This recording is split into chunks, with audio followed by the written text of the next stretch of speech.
Hey Health Junkies, Dr. Krause here. Just wanted to jump in and let you know about a new feature that I'm adding to the podcast. It's the ability to ask me questions. I've had a ton of folks tell me that they would love for me to cover their questions on the podcast, so I'm going to do it. So each week I will be adding a couple of questions that I'm going to answer to each of the podcasts. And if it's a juicy enough question, I just may dedicate a whole podcast to it. So if you're interested in asking a question, head on over to my website at drjkrausend.com. Check out a blue button on the right-hand side that says Ask a Podcast Question. Hit me up there. Or you can also access the button through my podcast notes, also on my website. So head on over there, ask me some questions. I look forward to answering them soon. All right, let's get on with the podcast. Hey, Health Junkies! It's time for The Health Fix. Join your host, Dr. Janine Krause, as she gives you a dose of what you need to know and do right now to take control of your health from the inside out, to rebel against aging, look damn good, fight stress, and laugh every day. Hello there, Health Junkies. Welcome to another episode of The Health Fix. I'm your host, Dr. Janine Krause, and today's episode is all about how pets improve our health. Now, the reason I wanted to do this podcast is because I've been thinking a lot about how we just got a dog. We have a puppy golden retriever. He's now 12 weeks old, and you know, I kind of was hesitant to get a puppy because we also have a 10-year-old golden retriever named Bear. And he's my boy. He is my baby. And so it was hard to let a new dog into the world and to think about how the heck am I going to deal with a puppy at this stage of the game. And yes, puppies are a lot of work, but I'm going to talk about why it's worth it and really all the benefits of having a pet. Because in my office, both of the dogs come in. Brian, the puppy, has been coming in more now because it's easier for me to watch him and my assistant to watch him during the day. And so it's just amazing to watch patients' faces light up when they see the dog, but also just the calming effect that he brings for a lot of people, even though he has piranha teeth. It's shocking. People are like, it's cool, no problem. I don't care that he's chewing my stuff. He's so cute. But the faces, the smiles on people's faces are just incredible. And that's worth it in and of itself to have the dog, even though sometimes he can be a pain in the butt. But it's worth it. And in particular, the reason that people smile and love looking at puppies is because they help us to promote a hormone release in our body called oxytocin. And oxytocin is our love hormone. It's what we release when we are having that need to want to connect with someone, to cozy up to someone that we just adore. We get that happy feeling inside all the way to your toes. That is oxytocin at its best. And unfortunately, in the environments that we live in now, people really don't get that satisfaction, that love. And you might be thinking, how the heck is that possible? Well, I mean, unfortunately, what I see out there is we have a lot of people who are in relationships, but they're lonely. We have a lot of people who are actually alone and lonely. And what a dog can do for your immune system, for your body in general, is incredible. Because just laughing, just smiling, just making little puppy faces, oh, he's so cute kind of faces, really is good for your vagus nerve. And if you've listened to any of my other podcasts, the vagus nerve is your cranial nerve. It's your 10th cranial nerve. It's the longest nerve in the body, but it has a lot to do with how you adapt to stress. And so what I'm proposing here is that the dogs actually help you to adapt to stress better. And I've seen it in myself. I've seen it in my patients that you could be having the most crappiest day and the puppy's going to make you smile every time. And so will my older dog, Bear, who is a lovable 10-year-old dog. Now, you might be thinking, okay, I have allergies. I can't have an animal. Well, there are some other animals that can make you happy that don't require allergy components. I've had plenty of people that I know that actually have had lizards, iguanas, and love them just as much as one would a dog or a cat. So something to think about in that department. But I wrote down 10 main reasons why pets improve our health, and I want to go through them with you just to give you a little thought in terms of, if you're struggling with stress, you're struggling with loneliness, you're struggling with connectedness and socialization for that matter, you're just not able to connect with anyone, you're feeling just kind of down the dumps, having a pet might actually help with this. And there's plenty of research out there in many different arenas showing the benefits of having a pet. Now, of course, I'm a little biased because I have dogs. I am a dog person. Not that I don't like cats. I've had cats. I've had guinea pigs. I had a collared lizard at one point. I've had rabbits. I have had fish. My parents have probably flushed more fish than they want to admit. Probably didn't tell me about a few of those. But animals can do a lot for you, and today I just kind of want to talk about it, especially in the realm of the vagus nerve and helping you deal with stress. So I'm going to start with a little story, something that actually happened today, and I'm totally going to put it on the line, and you can laugh at me all you want. So today, I was having a pretty crappy day at work. It was like everything that could possibly go wrong did. I was juggling the puppy by myself. I didn't have my assistant, and so I was kind of not liking the puppy a little bit this morning, but I got to drop him back off at home this afternoon. I went back to work to see some more patients, and I went to go to the bathroom. And I was going to the bathroom. I looked down, and there is a bite in my underwear that is the perfect size of my little puppy Brian's mouth. So somehow he got a hold of my underwear without me knowing, took a big chomp out of it. I have not seen that piece of underwear. Gosh knows where that is. Man, but it made me laugh, and laughing is huge. I think a lot of us don't laugh enough. We don't find joy in life. We just get in the grind and just go, do. And watching puppies play is hilarious. Having them chew your underwear, maybe not hilarious for everybody, but for me, I had to laugh. It was one of my good ones, too. Ladies, you know what I'm talking about? Like, not your gross period underwear, like your good underwear. But ones I just bought, too. He's got a good taste in underwear. What can I say? Dang it.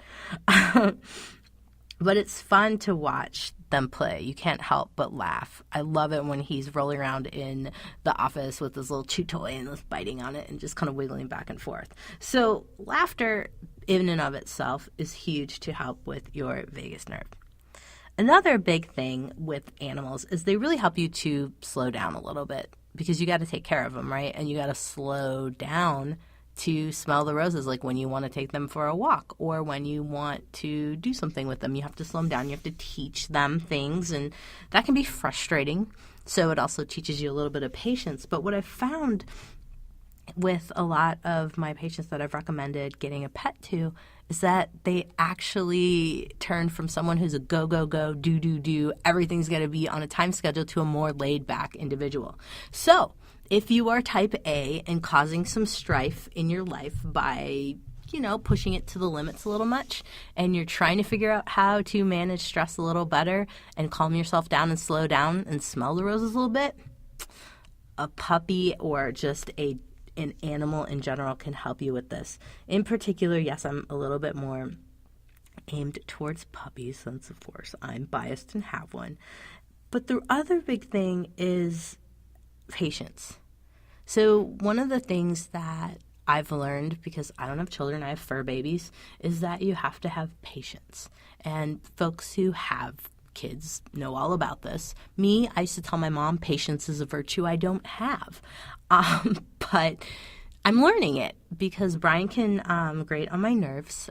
In addition to chewing my underwear at some point in the last couple weeks, he also was trying to chew on one of my patient's jackets today. And I had to grab him, and he growled at me and kind of nipped at me, and I had to put him on his back and just breathe with him there because he was fighting me a little bit. And I was like, all right, dude, chill out.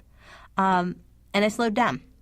And he was really stressing me out, but slowing down and breathing with him, kind of just chilling him out, I actually felt better. And things in life at that moment didn't feel as crazy and chaotic. So they force you to breathe. And breathing is great for stress management, and it's also really great for convincing your body that there's not a bear chasing you. Absolutely important. It's one of the number one things that we can do to reduce our stress levels. So another interesting component about animals, and this is no secret, but they want to play, right? And so they get you to play and move more. And if you're struggling with moving during the day and getting up and being active, a puppy can help big time. An animal can help big time in general. You can walk cats. I totally saw it just the other day. Cat on a leash while we were out at Lake Quinault Resort here in Washington. It was cool. I saw it on TV, but I never saw it in person. This guy just whipped a cat out of a backpack with a leash on, put the cat down, and the cat started walking like he was a dog. That's pretty cool. But point being is they want to play. And cats, just like dogs, love to play. And it gets you up and moving. And then, of course, it makes you laugh, too. So now you've got a smile and a laugh. And it also is an excuse for you to channel your inner 5-year-old, which I'm always looking for excuses. But this is a biggie. Now, another cool thing that we've discovered with our dogs is that they like playgrounds. And if you have playgrounds that are pet-friendly ones, as long as you keep them on a leash, you can go into the playground. Just make sure you go late at night because there's not going to be kids there. But dogs, and mine in particular, Brian, loves the slide.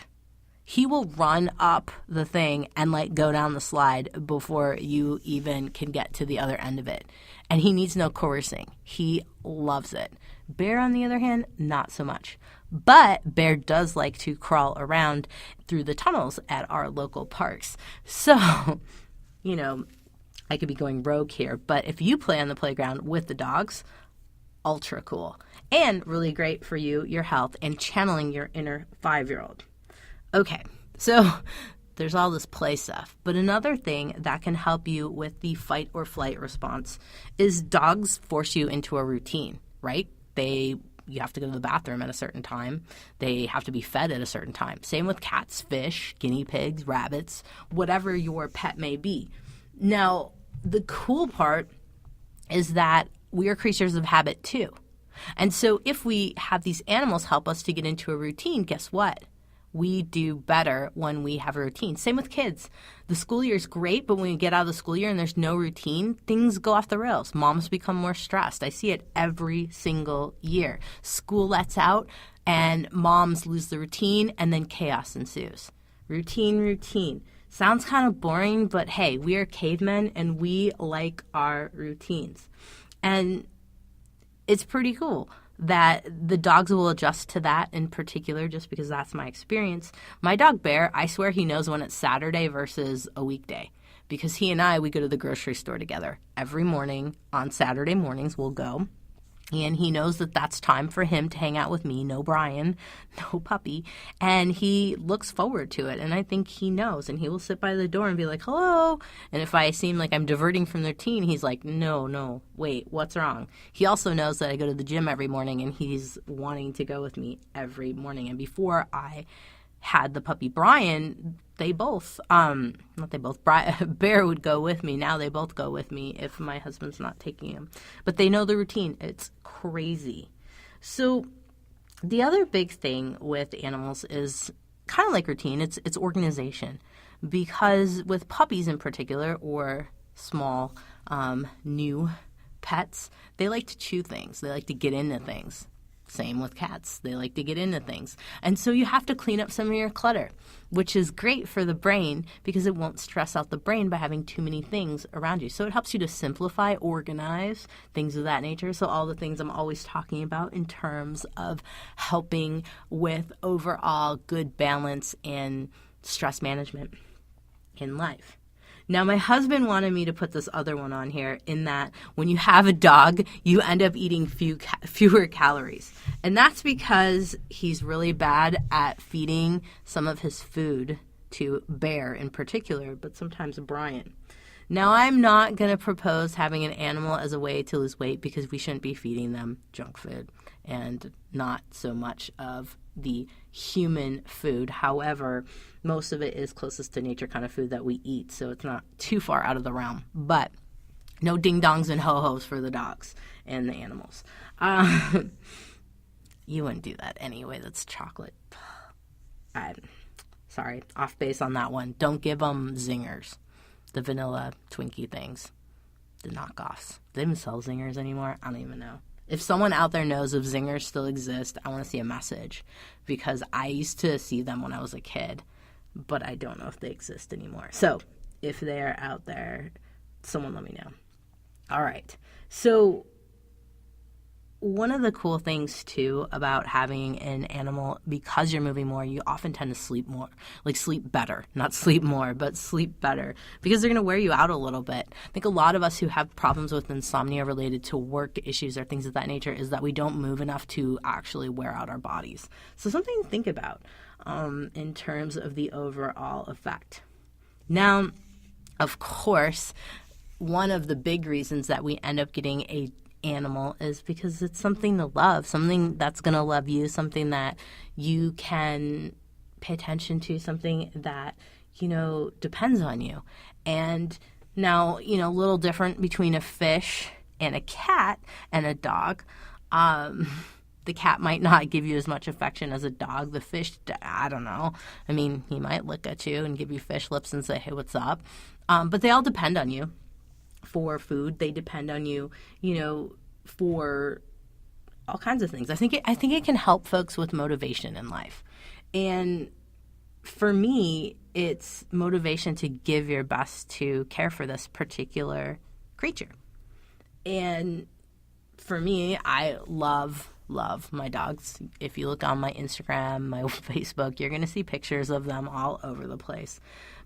But for me, it's something that, they're always happy to see you. No matter how grumpy you are, they're always going to brighten up your day. And for me, that's important because, of course, I don't have children. I chose to have fur babies. And, it's very similar to what children can do for you. Minus some issues. Let's just end it at that. But there's consistency with animals and loyalty with animals that sometimes people don't get in their everyday life. And if you're someone who's alone or single and, not looking to try to find a partner or something of that nature, but you're like, I really want to have some social connectedness with something and I want some consistency. I mean, animals know who feeds them. They, they love you. And in my work, I see a lot of people who have had multiple traumas, whether it's an abusive relationship, whether it is traumas from injuries, things of that nature. Whatever it may be, I've always found that having a pet helps with healing wounds. And yes, there's tons of research in terms of oxytocin, like I mentioned before, which is a hormone that we create when we're feeling connectedness to someone, when we're feeling love and we're happy. But I find that having a connection with a pet can also help with mental health in general. And United Kingdom researchers in 2016 had some amazing research in demonstrating how that effect happens on humans who have pets. And I find that cool. The same thing type of research was done by the University of Minnesota in 2016 that showed how pets can improve depression, anxiety, and social isolation. So we have a lot of proof in terms of how a pet can positively impact your mental health. Now, it's no secret if you go to the airport these days, and I've heard that the different airlines are starting to really cut down on their acceptance of emotional support animals since it's gotten out of hand. I heard some article about emotional support animals in the realm of parakeets and snakes, which, hey, whatever your flavor of pet is, they're all same. They're going to depend on you. They're going to be loyal to you, and you're going to love hanging out with them and laugh and play with them and really boost some good feelings in that brain and boost serotonin and boost your oxytocin and lower cortisol at the same time, since cortisol being our stress hormone that I am convinced leads us into a very quick death. It may be, I say quick, let's say it this way, a decline in your ability to age well. Because if your cortisol levels remain high, your blood sugar goes up. There's lots of issues. Weight gain, depression, anxiety, insomnia, the list goes on. Really just degradation of your overall health. But having all of this documented research in terms of how pets help our brains, it's good. It's incredible. And the reason I wanted to do this podcast is because of the impact I see in my office from having these animals. Now, in terms of emotional support animals, I am in favor of folks having emotional support animals, but animals that are trained, because I have been on planes with people that have small animals, small dogs in particular, that bark the whole time, which you can liken it to a screaming child throughout a whole flight. You can. I guess it's the same. I guess you could argue that. But let's put it this way. Some animals clearly aren't trained to be emotional support animals. And that's a different story, and that's not for this podcast. However, I do see the point of having an animal around so that you can feel the love from them and calm your anxiety. And I'm a huge fan of having folks bring their animals into my office if they want to have the animal while they're getting acupuncture or while we're visiting. I think it's great. I'm just blown away by how much my dogs impact my patients' lives. Now, I'm not going to say that every single one of my patients wants to hang out with my dogs, and I don't force anybody to. We keep the dogs out of the rooms for the most part, and obviously if a patient wants to bring one in, then we will, but we vacuum often because obviously there's the allergic component to the dogs, and I have golden retrievers, which if anyone's seen one of those, there's lots of fur involved in that and lots of vacuuming. But if folks are not allergic, I have seen some really great progress with patients who otherwise are socially awkward, are otherwise stressed out, otherwise coming into my office crying. I see a gamut of a lot of depression, anxiety, and it's really impressive how patients get in with the animal and start petting the animal, and the change in mood and the laughter that you would never expect that person would even exhibit just by playing with these animals. So my point here is that if you're feeling lonely, if you're frustrated about being depressed, anxious, maybe feeling socially isolated, because I just read an article the other day, I don't know if it was in the Times or what magazine, but it was talking about how do we truly know if a friend is a friend, and how do we navigate a world that is very dependent on social media and not dependent on old school face-to-face contact. A lot of us don't even see people face-to-face and go hang out with friends anymore like people did even 10, 15 years ago. And you can imagine if your life was void of interactions. Say you work from home, say you're living alone, say your family's in another state, say you move to the new state and you have no friends there yet. I mean, I can imagine how lonely that would be.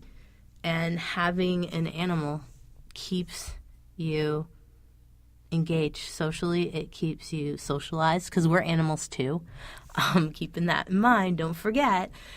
So my point here is really that if you're having issues with anxiety, depression, and you're really feeling isolated and lonely, if you can at all swing it, it might be worth it to grab an animal of some sort, a pet, and really work with that pet to be a good long-term companion. Now, say you're living in an apartment and you know that the policy is no animals. Well, you can get a doctor's note that says you need an emotional support animal.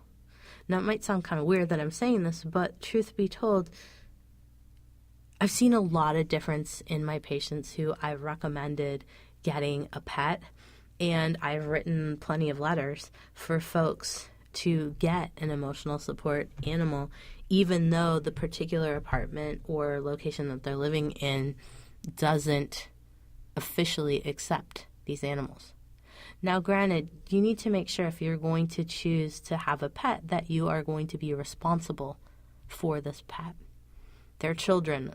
Once you have them, obviously they don't live as long as we do, but once you have them, it's a responsibility. It's a big responsibility. The puppy is lots of responsibility. I think it's almost more than a baby in some cases on a given day. Let's put it that way. No offense to moms out there, because I'm not discounting the daily struggles you go through.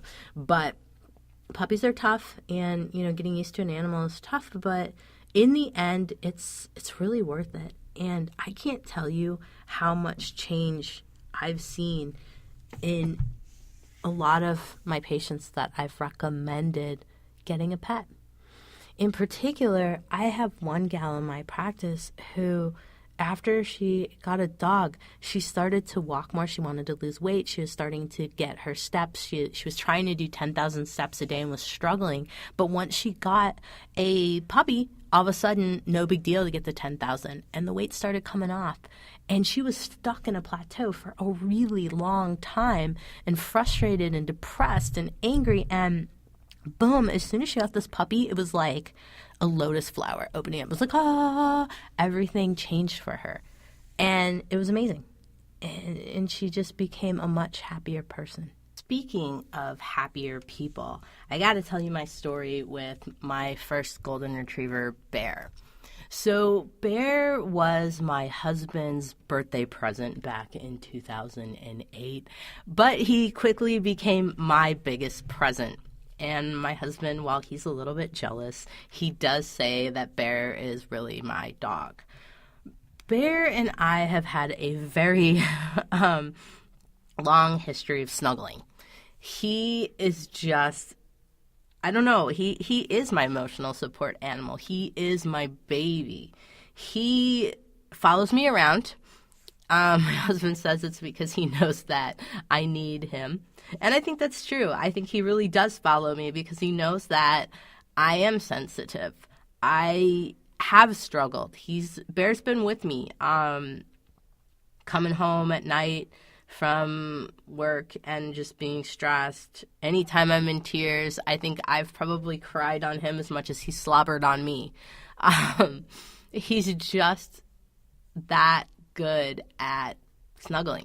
He will, if I'm laying on the couch, he's going to come up there with me. If I'm laying on the bed, he's going to come up there with me every morning, like clockwork. At 3:45 a.m., he asks to come up on the bed.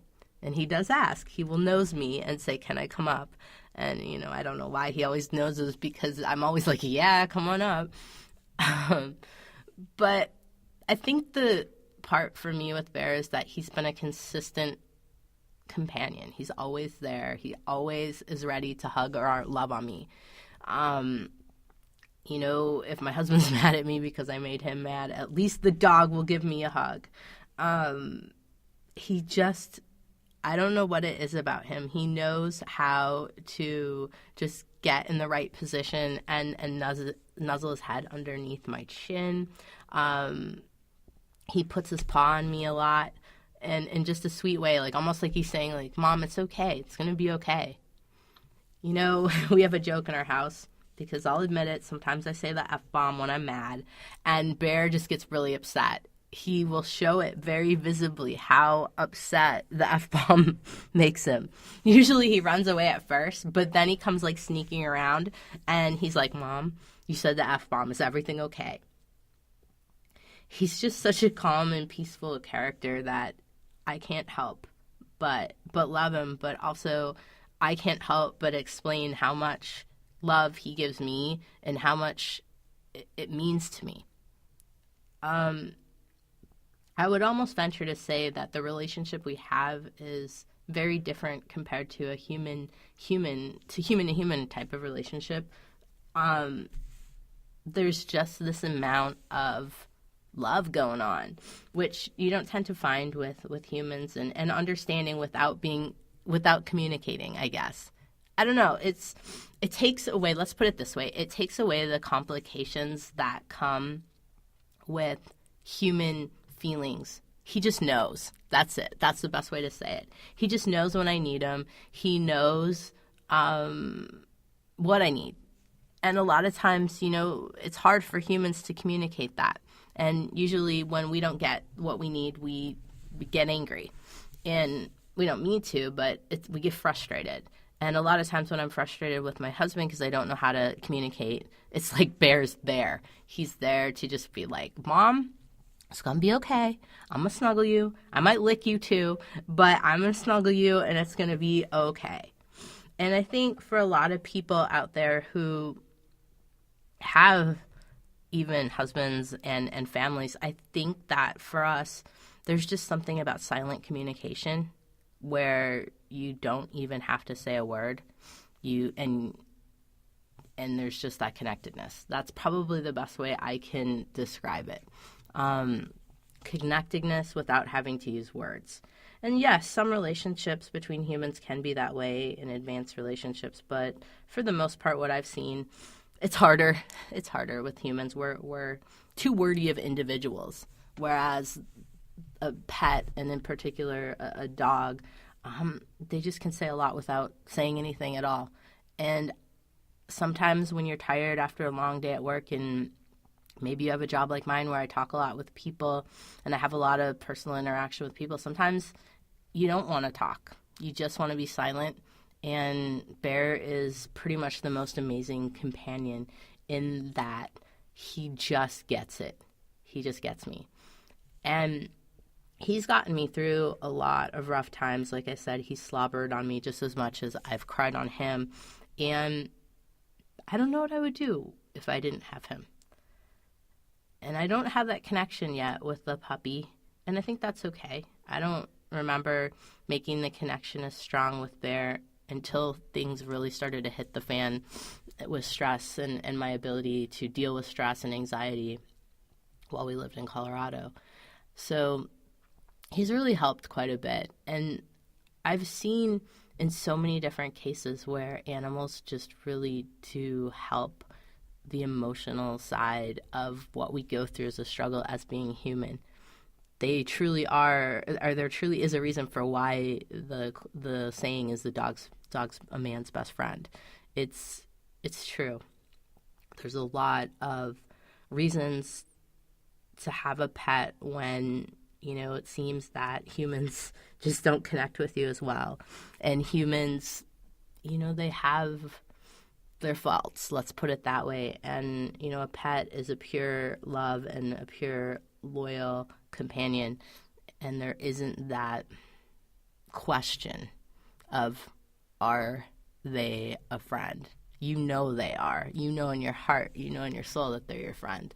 There's not this, are they going to talk about me? Or are they going to, you know, do X, Y, or Z? You know, I think a lot of us have some serious traumas related to human interaction and being, you know, wronged by people. Let's put it this way, maybe backstabbed, things of that nature. Unfortunately, humans are not the kindest individuals. And so having a pet friend or a pet companion can really help you to find the balance in all that is crazy with humans. So there you have it. Bear is my buddy. I know that he's not going to live forever, which is maybe why we have the puppy too. That was more my husband's idea. Bear is my boy. And yeah, I think that's probably the best I can say about it. He's my buddy, and a true buddy. No questions asked, no questions in my head about, what is he thinking? I know what he thinks, and it's just a lot of love. So if you're looking for a golden retriever like Bear, Denzel's Goldens in Oroville, Washington is one place that I would highly recommend looking at. denzelsgoldens.com. That is where we got Brian. Bear came from a family in Colorado that was breeding Goldens. They're no longer breeding anymore, unfortunately. But Brian's family and his folks who raised him up in Oroville are great folks. I highly recommend checking it out. It's not a puppy mill. It's a great place for dogs to be brought up, and Brian's got a great personality. I'm excited to see how he turns out. Maybe you might be thinking, why is his name Brian? My husband loves the Family Guy, the TV show, and of course the dog on there is Brian, and so this is why we have a Brian. Bear was named after my husband's favorite football team, the Chicago Bears. So there you have it in terms of background on the doggies. But anyway, I love to talk about my dogs. I could probably talk everybody's ear off for hours and hours, but I understand that you all have things to do. So you have survived another episode of The Health Fix. I'm your host, Dr. Janine Krause. Thanks for listening. Thanks for tuning in to The Health Fix, the podcast all about taking control of your health, rebelling against aging, and having fun every day. A lot of patients ask me, do you think I'm aging too fast? So, I created an evaluation checklist for you to see for yourself. Plus, I created a resource guide to help you slow down the aging process right now. You can find it for free on my website, drjkrausend.com. If you like this podcast, help get the word out to others by liking it and rating it. If you'd like more natural health tips and want to join our Facebook community where I interact daily, click on the Join Group button on our website at drjkrausend.com.